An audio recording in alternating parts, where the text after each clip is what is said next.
Dalam seri yang ke-43 ini didukung oleh para pemain Mamok Pratomo sebagai Kertanegara, Heri sebagai Diawijaya, Rusli sebagai Rangga Lawe, Budi Klontong sebagai Banyak Kapuk, Bambang Hermanto sebagai Gajah Pangon, Lukman Tambose sebagai Empu Tong Bajil, Margaret sebagai Dewi Sambi, Hari El sebagai Kebo Tengah, Kasdu sebagai Lembu Sora, dan Nusri pembawa cerita. Selamat menikmati.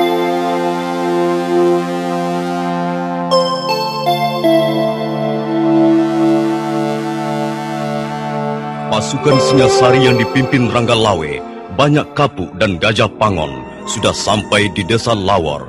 Malam masih gelap, udara dingin bertiup dari sela-sela bukit Gumpung, merayap di tepian desa Lembah untuk kemudian naik dan mengurung desa Lawar, membuat para prajurit menggigil. Rangga Lawe baru saja menyelesaikan kata-katanya ketika dari balik semak belukar bermunculan sosok-sosok tubuh manusia.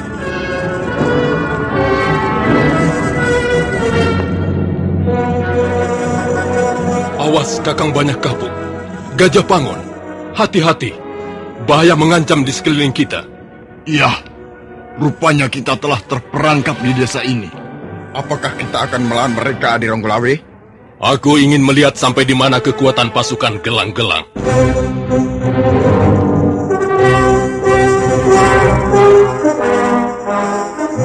Kalian pasti prajurit-prajurit Singasari. Iya. Iya. Dan kalian pasti para pengacau dari gelang-gelang, bukan? Aku kenal suaramu. Bukankah kau Senopati Ronggolawe? Perintahkan agar orang-orangmu menyerah. Sebab kalau tidak kami akan menumpas habis kalian semua. Dan akan kami seret ke kota Singasari.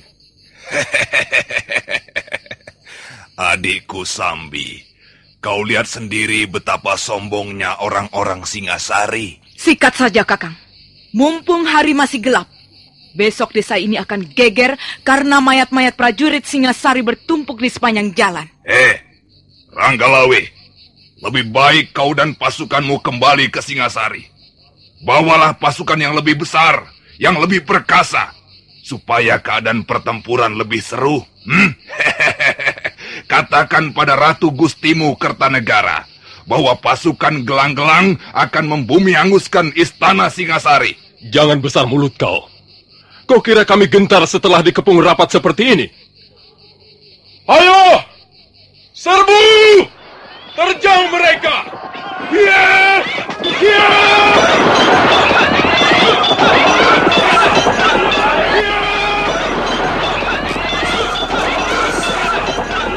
Pasukan Singasari dan pasukan gelang-gelang segera terlibat dalam pertempuran sengit.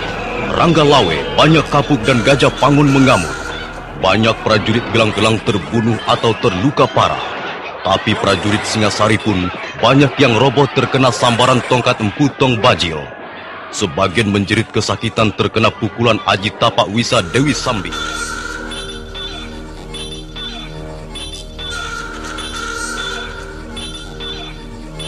Wah, celaka Adi Ronggolawe. Kalau kita terus bertahan, bisa habis seluruh pasukan Singasari. Lihat saja mereka menambah jumlah prajuritnya dari segala penjuru. Ya, jumlah mereka makin banyak. Kita bisa terkurung dan mati konyol di sini. Kalau begitu perintahkan agar pasukan kita mundur. Aku juga melihat kekuatan mereka bertambah besar. Ayo, mundur! Cepat mundur! Naik ke atas kuda dan mundur! Cepat, mundur!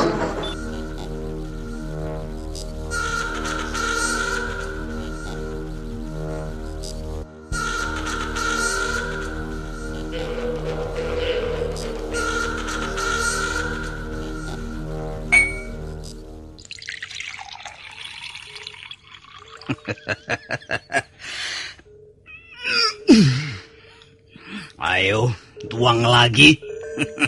Penuhilah mangkuarakmu supaya tidurmu bermimpi indah tentang Singasari. Ayo. Mengapa kau diam saja, Kebo Tengah? Ampun, Gusti. Hamba sudah minum 3 mangkok, Gusti. Hamba takut mabok. Kamu tolol. Kau abdi yang tolol. Siapa yang tak suka mabok adalah orang tolol. Lebih tolol dari sapi yang paling tolol.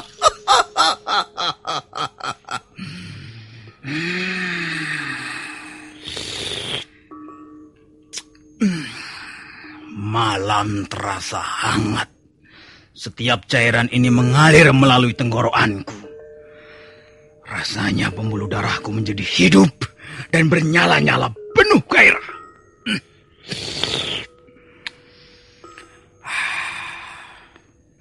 Apa artinya satu mangkok kebo tengah? Eka Padmasari, Gusti. Eka Padmasari. Betul, Gusti. Indah. Indah. Semua nampak indah. Laksana sari-sarinya kembang. Lalu mangkok yang kedua? Dwi Amaratani, Gusti. Apa artinya? Artinya, cairan arak sudah mengalir merata ke seluruh tubuh, Gusti. Dan tubuh menjadi hangat dan hidup penuh gairah. Mangkok ketiga. Mangkok ketiga, Trikawula Busana, Gusti. Tri 3. Kawula abdi busana pakaian. Jadi orang minum di mangkok ketiga rasanya seperti seorang abdi. Yang kegirangan karena dibagi-bagi pakaian oleh Ratu Gustinya. Benar, memang begitu. Memang begitu. Lalu mangkok yang keempat. Catur Wanara Rukem, Gusti. Catur 4, Wanara Monyet, Rukem Gatal. Jadi Catur Wanara Rukem artinya seperti seekor monyet yang kegatalan, Gusti. Diam kamu!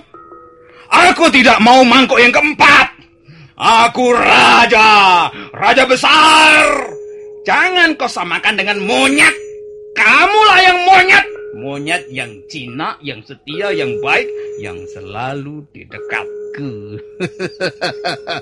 Bukankah begitu, kebo tengah? Iya, benar, Gusti. Lalu mangkok yang kelima apa? Apa? Pancasurapangga, Gusti. Oh, bagus. Itulah aku. Itulah Prabu Kertanegara. Panca artinya 5, Suropangga, sakti, dikdaya, dan berani.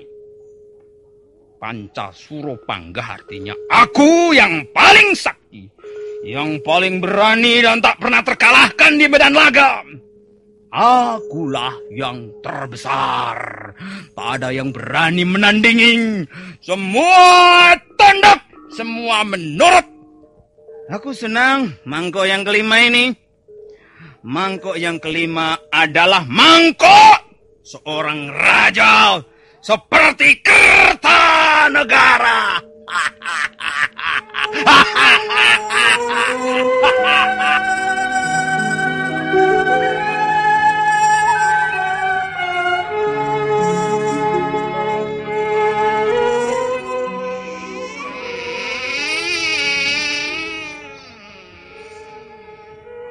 Kau sudah kembali, Kakang Ranggalawi?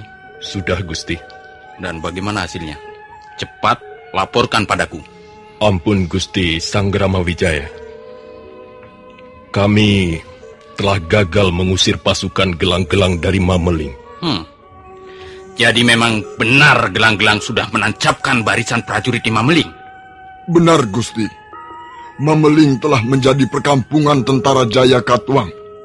Bahkan jumlah mereka sangat besar, hingga ada sebagian yang membuat kubu pertahanan di desa Lawor. Bagaimana jalan ceritanya hingga kalian bisa dikalahkan?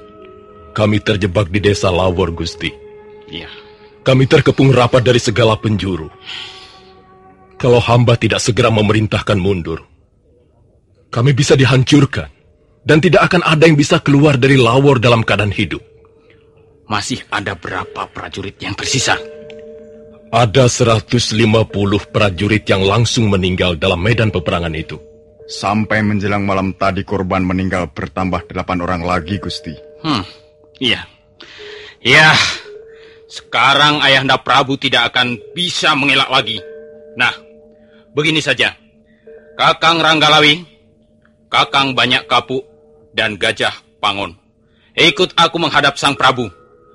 Yang lain mengadakan persiapan di bawah pimpinan Paman Lembusora, Paman Nambi, dan Kakang Kebo Anabrang.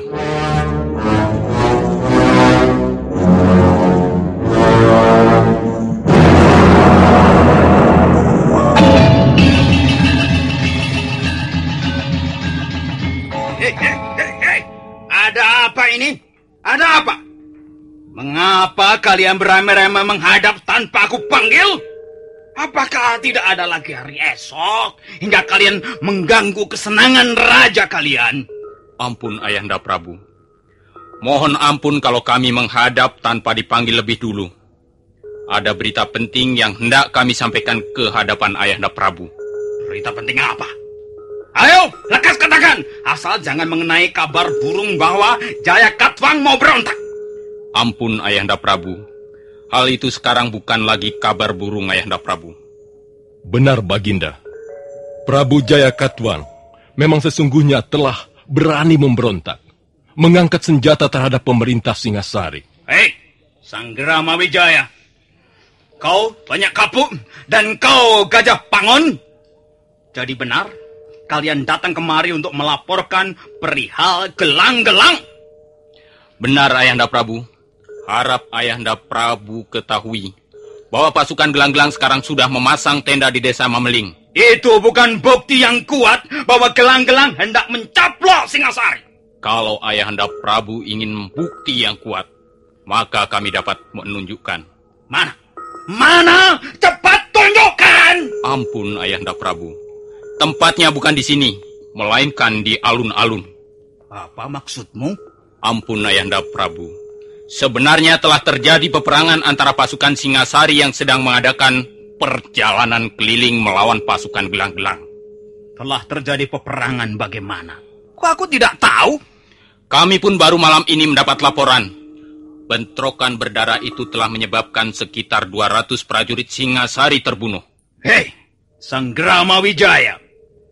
Kau jangan sembarang bicara di hadapanku. Ayo! Tunjukkan, perlihatkan bukti bahwa prajurit-prajurit gelang-gelang telah menyerang prajurit-prajurit Singasari. Mari silahkan Ayahanda Prabu menyaksikan sendiri di alun-alun.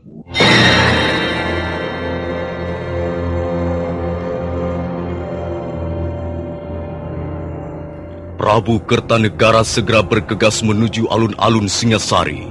Beberapa orang penggawa berjalan di sebelahnya sambil menyalakan obor. Sementara dia Wijaya, Ranggalawe, Banyak Kapuk, Gajah Pangon, Lembusora, Nambi, dan Kebo Anabrang mengiring di belakang. Sampai di alun-alun sang Prabu memeriksa para prajurit yang terluka. Ada yang terkena anak panah, ada yang terkena sabetan pedang di punggungnya, ada yang terpaksa kehilangan salah satu anggota badannya. Bau amis darah dari luka-luka menyerang hidung sang Prabu. Mendadak menjadi merah padam wajah sang Kertanegara. Sambil mendengus keras, Raja Singasari itu menunjuk ke arah para panglima perangnya. Kau, Lembusora, Banyak Kapuk, Gajah Pangon, Kebo Anabrang, Nambi, dan kau juga, Sanggrama Wijaya. Ayo, ikut aku. Kurang ajar si Jaya Katwang. Sudah kuberi dia kesenangan, kemewahan, dan kehormatan, tapi berani dia menampar wajah. Berani dia menghina Prabu Kertanegara. Akan aku kilas pasukan gelang-gelang dan akan aku penggal leher si Jaya Katwang.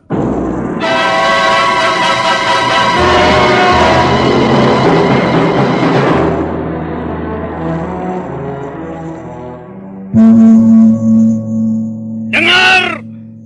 Aku tak mau menunggu sampai esok pagi. Jaya Katwang telah berani kurang ajar.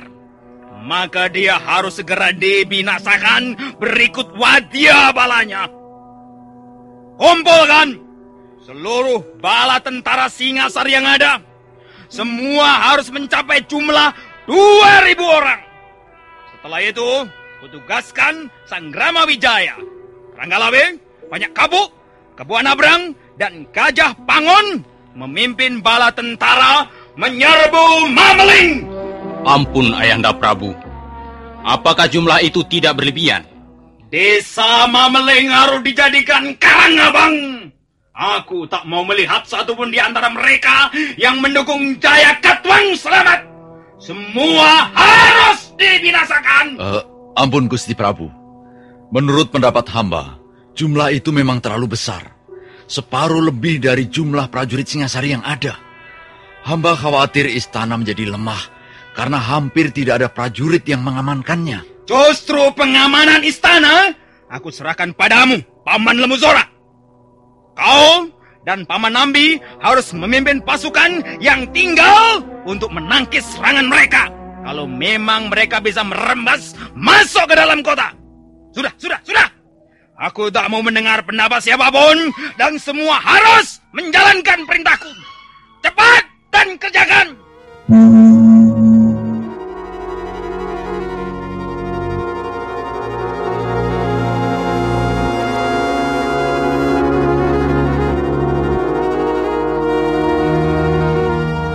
Malam itu juga, bala tentara Singasari yang berjumlah 2.000 orang segera berangkat ke Mameling. Dia Wijaya yang berkuda paling depan memimpin barisan. Gemuruh suara bala tentara Singasari menimbulkan tanda tanya di sepanjang jalan yang dilewatinya. Lembu Sora mengantarkan sampai ke perbatasan kota Singasari, kemudian bergegas kembali dengan dikawal beberapa orang prajurit. Lembu Sora segera memerintahkan menutup pintu gerbang istana begitu telah berada di dalam.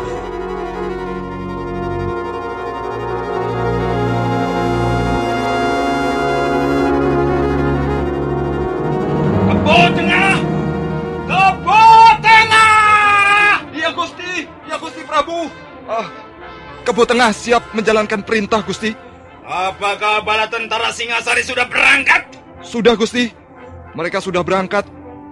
Di istana hanya tinggal 500 orang prajurit punggawa. Mereka semua berjaga-jaga di sepanjang benteng di balik pohon-pohon Brahmastana. Di mana letak Mameling? Di dekat Lawor, Gusti. Tidak jauh dari Aksa dan desa Lembah Pitu. Besok, desa itu akan lenyap dari muka bumi. Dan Jaya Katwang berikut bala tentaranya akan binasa dengan hina. Begitulah hukuman bagi seorang pemberontak negara. Mangkuk! Iya, Gusti. Ambilkan mangkuk. Mangkuk tuaku Kebo Tengah. Baik, Gusti.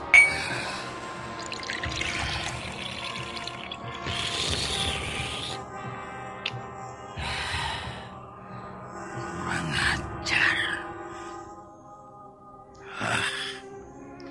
Jaya Katwang tidak tahu diri dan tidak tahu malu.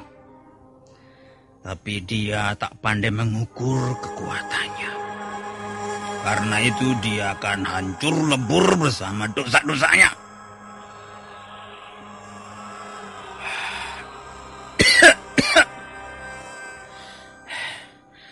Pedang telah diasah. Genderang perang telah ditabuh. Dan barisan prajurit-prajurit perkasa telah berangkat menumpas musuh. Derapnya membahana ke seluruh pelosok negeri. Siapa tak gentar menghadapi Singasari? Besok, kalau Mameling telah menjadi telaga darah, dan Jaya Katwang meraung-raung mendekap luka-lukanya sambil menyadari kekeliruannya, maka Kertanegara akan minum tua di tempat ini sambil bernyanyi tentang lagu-lagu kemenangan, tentang bendera, panji-panji, dan tunggul-tunggul kemenangan, tentang kebesaran Singasari, dan tentang...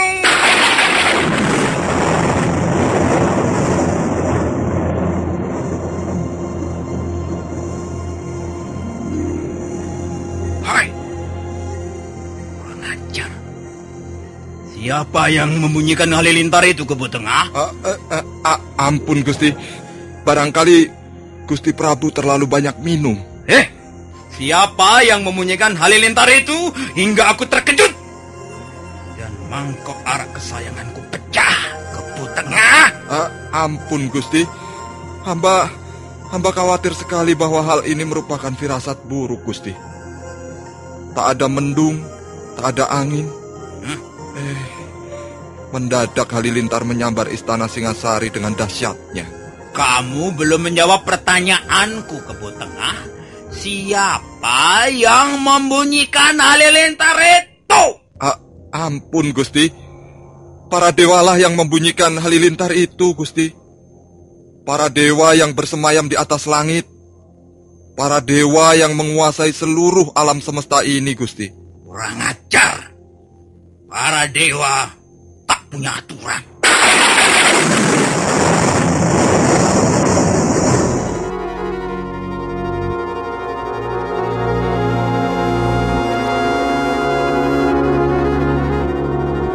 Kebo Tengah kelihatan sangat cemas. Dia tak berani menatap wajah Prabu Kertanegara yang sedang marah-marah tak keruan ujung pangkalnya. Nah, para pendengar sekalian, bagaimana kisah selanjutnya? Apakah yang akan terjadi di Desa Mameling dan Istana Singasari? Silakan mengikuti pada seri berikutnya. Sampai jumpa.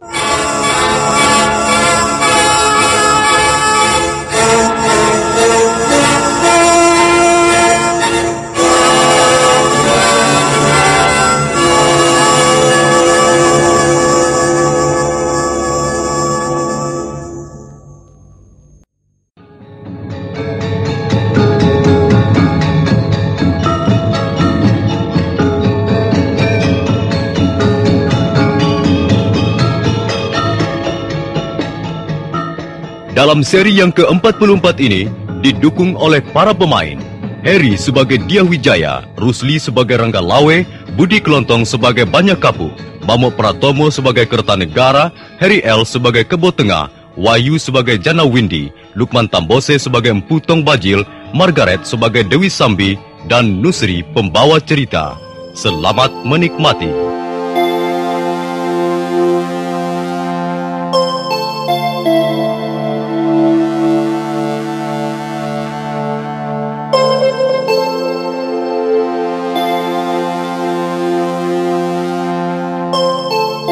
Prabu Kertanegara tengah minum tuak di ruang pribadi raja dengan ditemani abdi setianya Kebo Tengah. Mendadak terdengar halilintar menyambar membelah angkasa istana Singasari. Mangkok tuak di tangan sang Prabu terlepas dan pecah berantakan. Sang Prabu marah sekali dan bertanya siapa yang membunyikan halilintar. Kebo Tengah menjawab bahwa para dewalah yang membunyikan halilintar itu. Selanjutnya Kebo Tengah mengutarakan kecemasan hatinya bahwa mangkok yang pecah bisa menjadi pertanda buruk.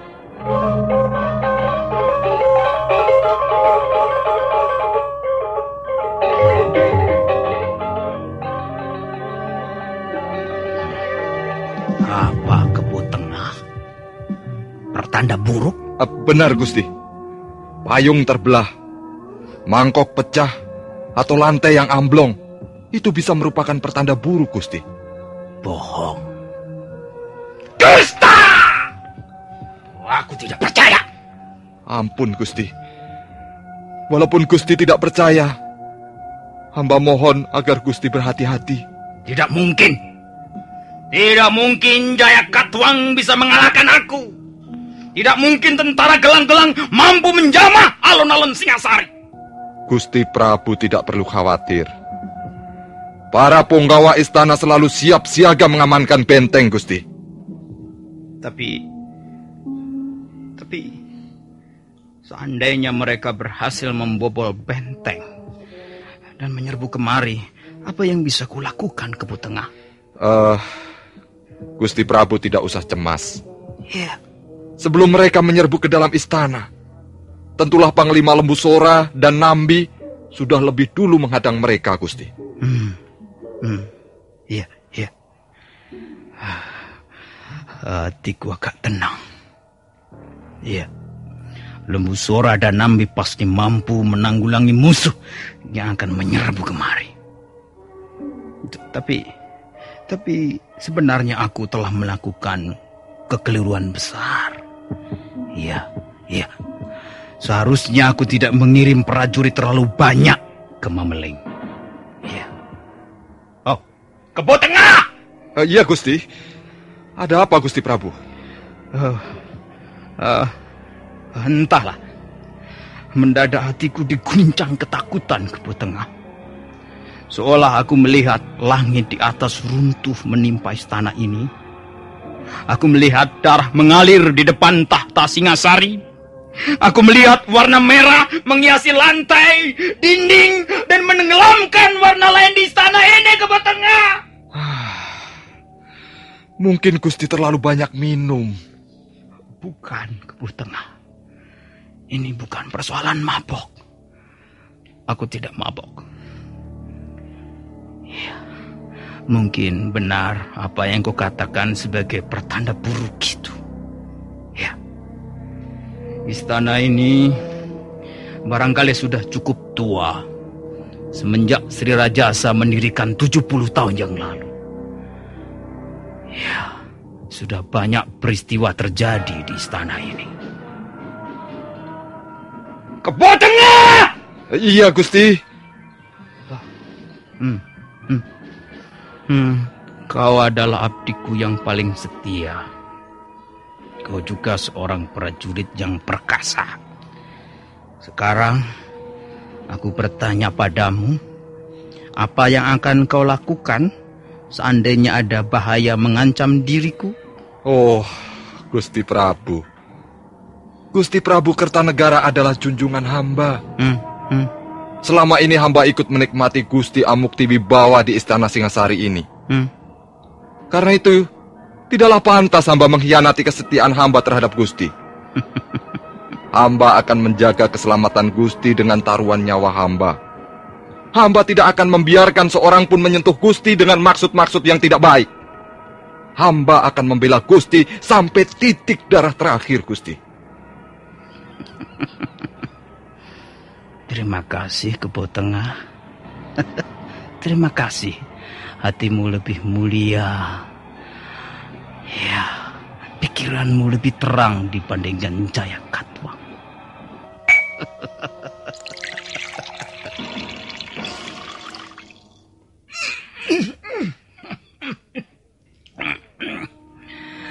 Ayolah, Kebo Tengah, kita berkelana ke negeri-negeri yang jauh dengan mencelupkan sukma kita ke dalam semangkuk arak.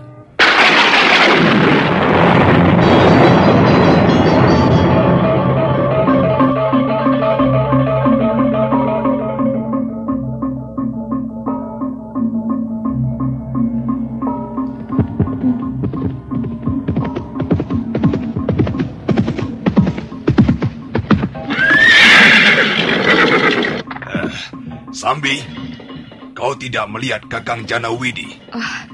Dia pergi ke atas bukit untuk melihat keadaan dari jarak jauh, Kakang. Kita bertiga ditugaskan memimpin pasukan di Mameling. Tugas ini kukira cukup berat.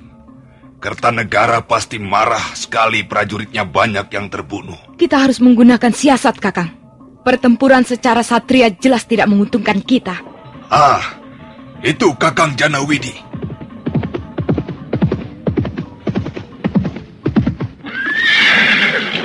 Adi Tong Bajil dan Sambi, cepat kerahkan pasukan.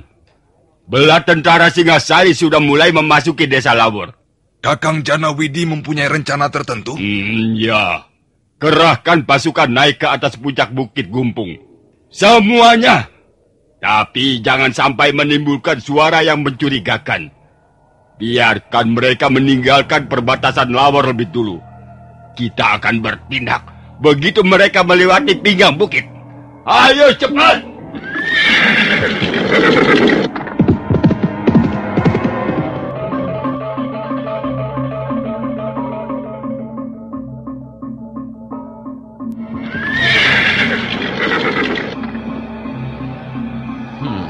Mengapa sepi sekali Kakang Ranggalawi? Bahkan desa Lawor sudah dikosongkan. Mungkinkah mereka telah menarik mundur pasukannya? Hamba justru mengkhawatirkan keamanan dalam istana, Gusti. Ya, ini semua kehendak Ayahanda Prabu. Kita hanya menjalankan perintah saja. Tapi, mudah-mudahan mereka belum meninggalkan Mameling. Dengan begitu kita tidak kehilangan sasaran. Oh, awas, Gusti! Mereka menggelindingkan batu-batu dari atas bukit. Awas! Cari tempat berlindung, Gusti! Awas!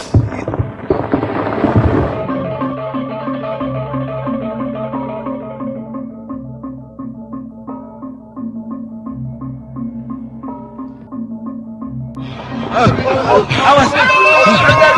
Celaka, Gusti! Celaka, Gusti!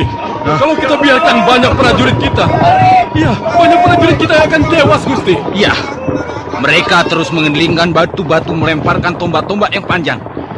Maaf, Gusti. Hamba akan melihat keadaan di sekitar tempat ini. Hati-hati, Kakang. Ranggalawe lalu melompat dari balik gundukan batu besar. Sebuah tombak panjang melayang hampir mengenai lehernya. Untung dia cukup tangkas menghindar, hingga tombak itu lolos menuju ke jurang di bawahnya. Sementara itu, batu-batu besar terus menggelinding dari atas bukit dan menimbulkan banyak sekali korban. Sebagian mati tertimpa batu, sebagian tertancap tombak, dan yang paling besar jumlahnya adalah mereka yang jatuh terlempar ke dalam jurang. Dalam waktu yang tidak terlalu lama, jumlah korban sudah mencapai ratusan orang. Ranggalawe sangat geram melihat banyak prajuritnya menjadi korban siasat pasukan gelang-gelang. Gusti, kita harus menghentikan pembantaian biadab ini, Gusti. Kau sudah menemukan caranya, Kakang. Hamba akan membawa 100 orang prajurit pilihan untuk naik dan memanjat pinggang bukit ini. Apakah itu tidak berbahaya? Hamba akan mencobanya. Ya, hamba akan mencobanya, Gusti. Hamba tidak sampai hati para prajurit terbunuh tanpa sempat mengangkat senjatanya. Apakah tidak ada jalan naik ke atas yang bisa dilalui prajurit dengan mudah? Ada, Gusti. Ada. Ada jalan setapak. Tapi itu sangat berbahaya. Kita belum tahu seberapa besar kekuatan mereka. Mereka bisa dengan mudah menyerbu. Begitu melihat prajurit kita merangkak ke atas. Ya, korban pasti akan jatuh lebih banyak lagi, Gusti. Karena itu hamba akan melihat dulu keadaan mereka di atas. Hamba hanya membutuhkan 100 orang saja, Gusti. Nanti kalau memang memungkinkan, hamba akan memberikan isyarat. Dan Gusti bisa bergerak bersama seluruh pasukan ke atas bukit ini. Baiklah, Kakang. Laksanakan rencanamu. Sementara kami akan menunggu di bawah. Kakang bisa membawa Kakang banyak kapuk. Baik. Baik, Gusti.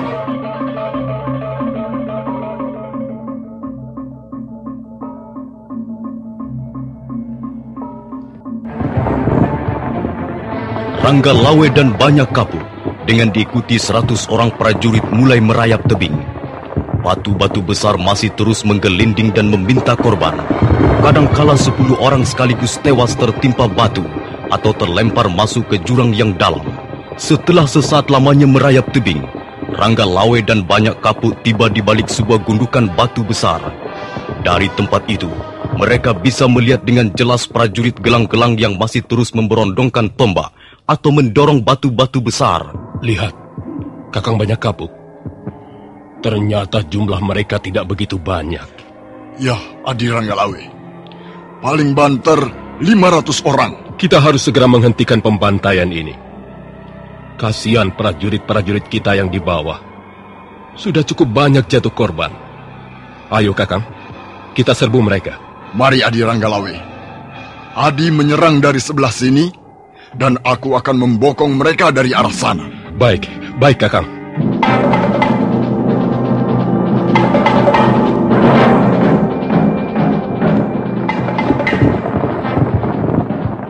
Prajurit gelang-gelang di bawah perintah dan pimpinan Ki Janawidi, Empu Tong Bajil dan Dewi Sambi terus melancarkan serangan dengan lemparan tombak-tombak panjang. Sebagian mendorong batu besar dari tebing dan melemparkannya ke bawah. Mereka sama sekali tidak menduga bahwa tak jauh dari tempat mereka telah mengepung prajurit-prajurit Singasari. Walaupun jumlahnya hanya 100 orang, pada saat itulah Ayo! Serbu! Serang! Hantam!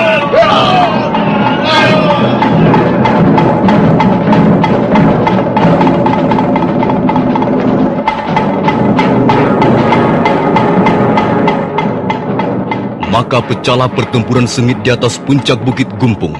Ranggalawe dan banyak kapuk bertempur dengan gagah berani. Banyak prajurit gelang-gelang roboh di tangan dua pengawal perang andalan Singasari itu. Tapi prajurit Singasari pun banyak yang roboh tak berkutik jika mereka berani menyerang ke arah Putong Bajil, Dewi Sambi ataupun Ki Janawidi. Bagaimana, Adi Ranggalawe? Jumlah mereka lebih banyak. Dan mereka cukup cerdik. Sebagian prajurit masih terus dikerahkan untuk menggelindingkan batu ke bawah. Iya, itu siasat yang sangat cerdik. Mereka tidak memberi kesempatan prajurit kita yang di bawah untuk naik dan membantu kita. Ya, lalu sekarang bagaimana? Kalau kita teruskan pertempuran ini tanpa minta bantuan, akhirnya kita pasti akan kalah juga. Baiklah Kakang Banyak Kapuk. Kakang Banyak Kapuk memberikan isyarat ke bawah sana. Memang tidak ada pilihan lain. Lalu, Adi Ranggalawe? Aku akan menghadapi pimpinan mereka. Orang yang bersenjata tombak pendek itu.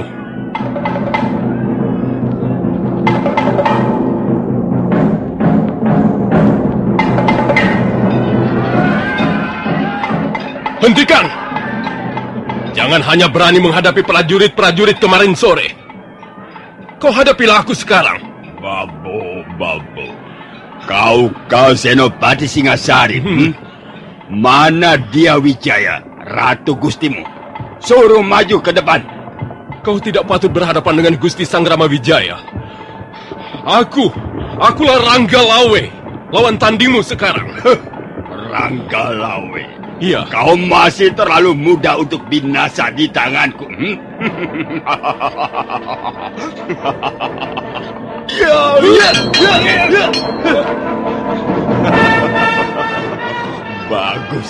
Bagus. Kau bisa mengembalikan seranganku dengan baik sekali. Tapi itu baru jurus permulaan. Sekarang kau akan melihat jurus-jurus berikutnya.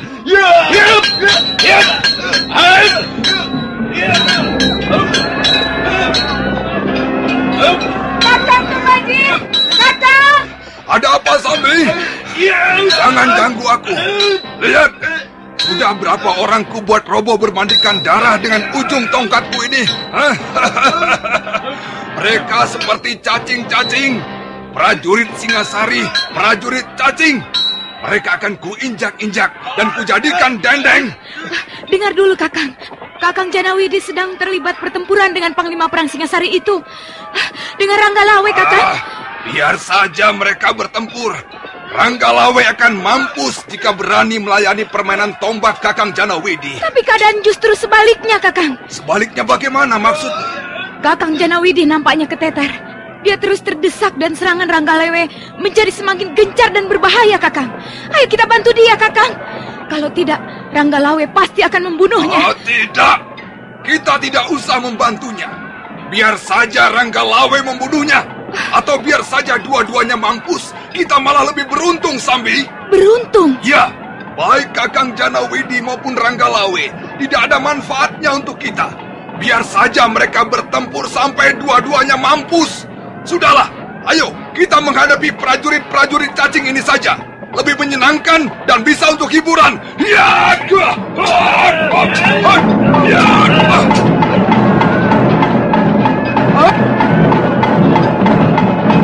Ki Janawidi adalah ketua kelompok pendekar pendukung Jaya Katuang.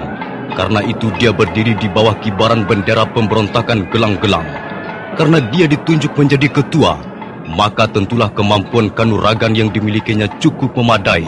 Ranggalawe sendiri merasa kerepotan menghadapi tokoh setengah tua itu. Tapi banyak kapuk segera membantunya. Sekarang Ki Janawidi menjadi kalang kabut.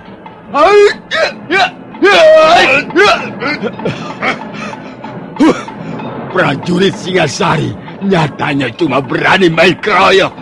Dalam pertempuran seperti ini, segala cara bisa digunakan demi meraih kemenangan. Tapi, apakah juga cara-cara licik dan curang dengan main keroyok? Apakah cara yang kau tempuh dengan membantai prajurit kami yang di bawah sana dengan batu-batu besar itu bisa dikatakan kesatria? Apakah itu bukan suatu siasat yang licik dan penuh kecurangan? Kalian tak usah banyak cakap. Ayolah, majulah kalian bersama-sama. Tidak nantinya aku mundur barang setapak. Ya! Janawidi dengan senjata tombak pendeknya terus berusaha membendung serangan lawan-lawan yang datang silih berganti. Pada saat itu dari punggung tebing, bermunculan prajurit Singasari yang agaknya berhasil mendekati bukit.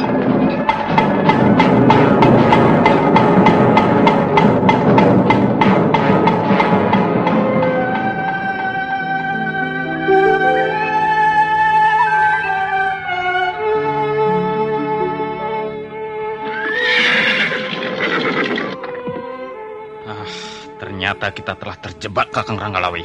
Benar, Gusti. Korban jatuh terlalu banyak. Ya, lebih dari setengah prajurit kita terbunuh dengan semena-mena.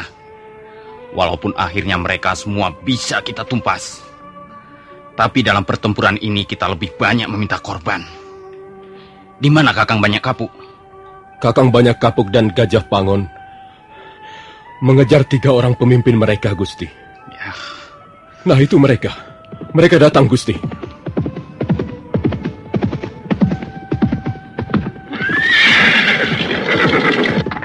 Oh, celaka, Gusti.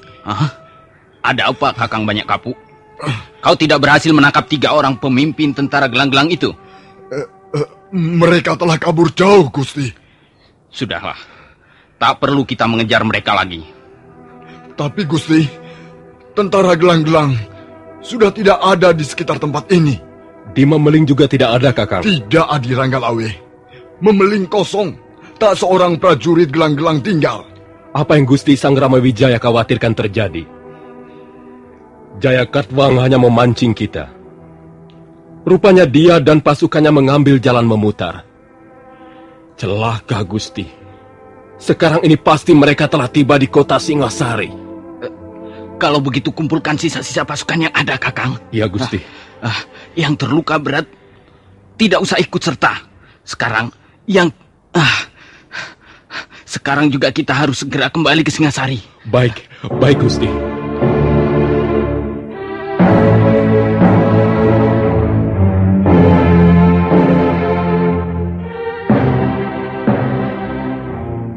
Dyah Wijaya sangat kesal.